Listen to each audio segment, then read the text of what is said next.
Hi friends, we have four sentences before us. Now we have to choose which is the correct sentence.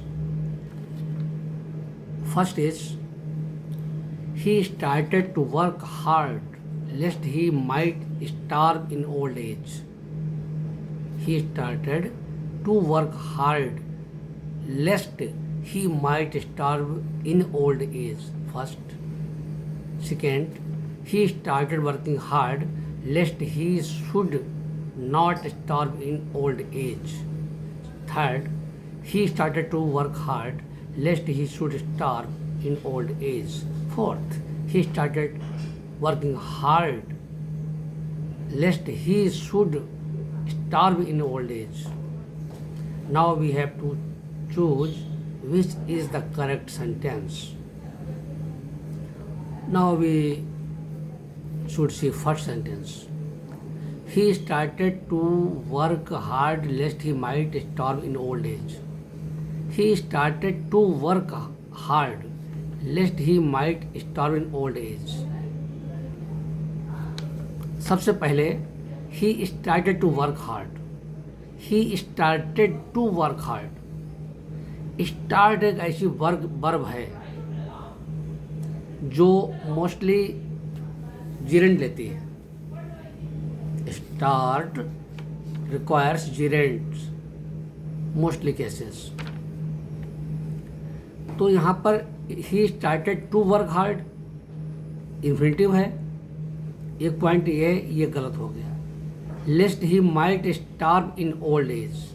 लेस्ट he might starve.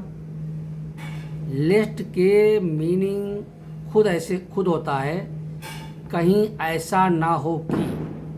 लेस्ट is a negative word with conception. कहीं ऐसा ना हो कि. तो इसमें already इसके अंदर एक पॉसिबिलिटी छिपी हुई है. तो यहाँ पर माइट है इसलिए ये गलत हो गया.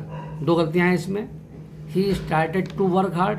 स्टार्टेड के साथ में स्टार्ट के साथ में इन्फिनिटिव नहीं आएगा, जिरेंट फॉर्म आएगी. दूसरा माइट इसमें यूज हुआ है. He might stop in old as. Might नहीं आएगा बिकॉज लिस्ट खुद अपने में नेगेटिव है और खुद पॉसिबिलिटी लिए हुए है. Second, he started working hard list he should not starve in old as.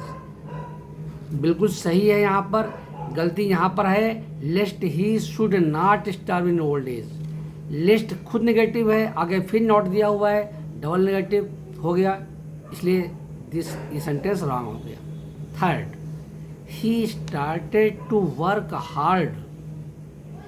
Already I have told you that he started to work hard. फिर गलत हो गया. He should starve in old age. Now fourth, he started working hard lest he should starve in old age. This sentence is right. He started working hard. Started working hard. यहाँ तो बिल्कुल सही है. लेस्ट कहीं ऐसा ना हो कि ही should starve in old as, कि उसे ओल्ड एज में पछताना पड़े, परेशान होना पड़े, सफ़र करना पड़े. तो ये सेंटेंस बिल्कुल सही है. लेस्ट के साथ में शुड आएगा. Lest always bears should word with it. Now it is clear. We should have in my mind that lest is a negative word. Lest always comes in the sentence with the should helping verb, should modal verb. Thank you guys for this information. If you like, then you comment positive or negative. Thank you guys. Enjoy your studies. Have a nice day.